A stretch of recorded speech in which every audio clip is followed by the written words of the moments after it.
moment I've been quite busy doing a lot of editorial work, so I've been travelling all around photographing anything from bizarre kind of coronavirus tourism in Cumbria to gardens, a lot of garden photography actually. And then I've been backwards and forwards up and down to Somerset to the cider country working on the commission I've been doing with Martin Parr Foundation. So that's all kind of got delayed a year, and the exhibition's going to be next year. So I've been doing that, and then I've been backwards and forwards working in Morecambe Bay, even like during lockdown and stuff as the fishermen were working. So I've been out with a magazine editor who was writing a story for a German magazine called Stern, and so we've been over there doing that.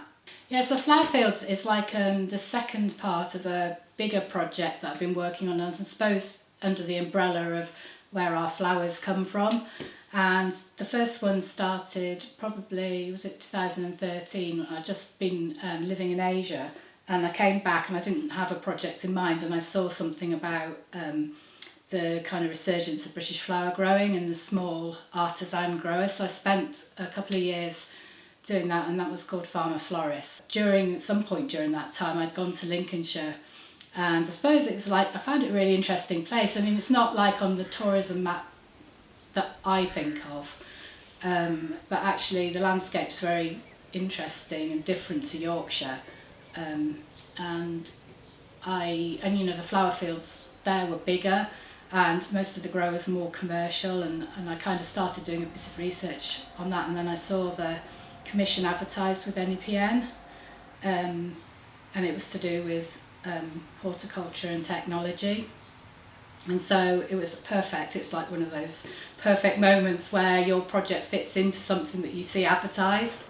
You know, I'd worked on a project before about flower farming, the Farmer Florist, and I funded it myself, and I did that, and I kind of got interested in the Lincolnshire contact. But to be honest, like, you know, it's like, would I have done it without the commission? Maybe or maybe not, I'm not really sure. You know, I was interested in it for sure, and I would have continued it, but I'd already been working with flower farmers for 3 years, and then, you know, sometimes paid work has to take over, you know, because you have to make a living to doing your own work, and I suppose it made it happen. It just, that, you know, having some funds for travel and, you know, to pay yourself something, and then having the support from Amanda particularly. You know, we also had, you know, a bit of editing and things with Marge and Carol as well, and we all talked about, because Marge has a bit of overlap with our work with plants and things like that, so that was really nice to just have that to kind of keep you going, because sometimes it's a very lonely profession, you're out all the time. The type of work I do, I go to Lincolnshire,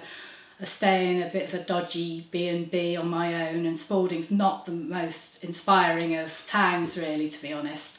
And so, you know, like to actually have people to bounce your ideas off and keep you going and talk about what you've been doing and things was really great. And I suppose that's, you know, being paid is one thing, and also having that is equally as important.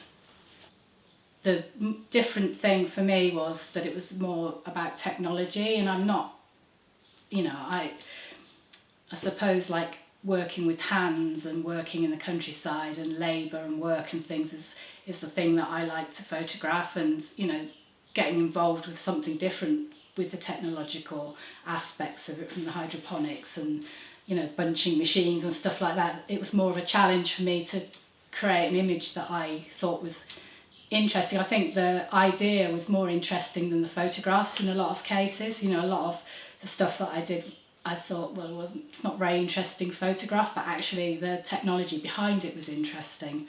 So I suppose that was where it pushed me a bit to find a different way of telling a story and, you know, finding the story. I mean, the other thing I did was I went down, you know, like following stories with people that you've been working with for a long time.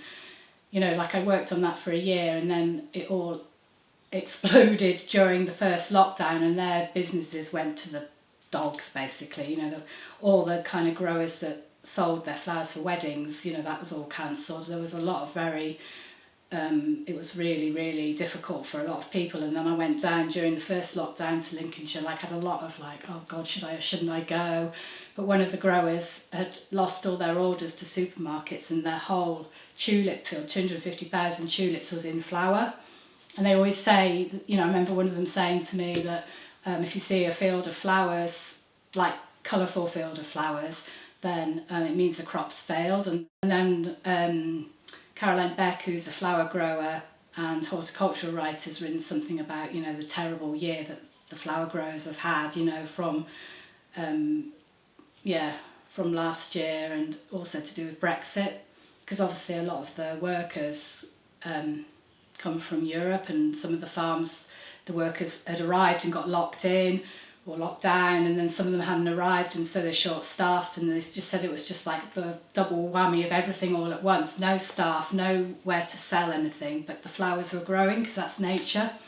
So all that, the story that she tells is all about that, and that was one of the greatest things for me, was to have someone to, you know, to be able to pay someone to write that about the subject matter.